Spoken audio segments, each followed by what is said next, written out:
ГСП онлайн. Городские новости сейчас. 6 иностранных водителей, работающих в Ухте, уже подали заявление на замену водительского удостоверения международного образца на российское. Напомним, изменения в правила вступили в силу 1 июня этого года. Теперь, чтобы трудиться в такси или грузовых перевозках, гражданам других стран нужно сдать экзамен, как теоретический, так и практический, по той категории, которая им необходима для работы.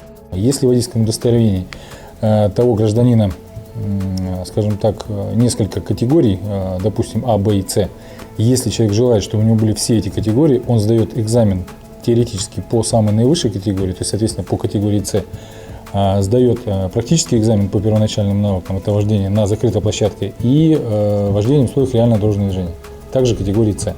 Учиться в автошколе при этом не обязательно. Теорию можно подтянуть и дома, сидя за компьютером.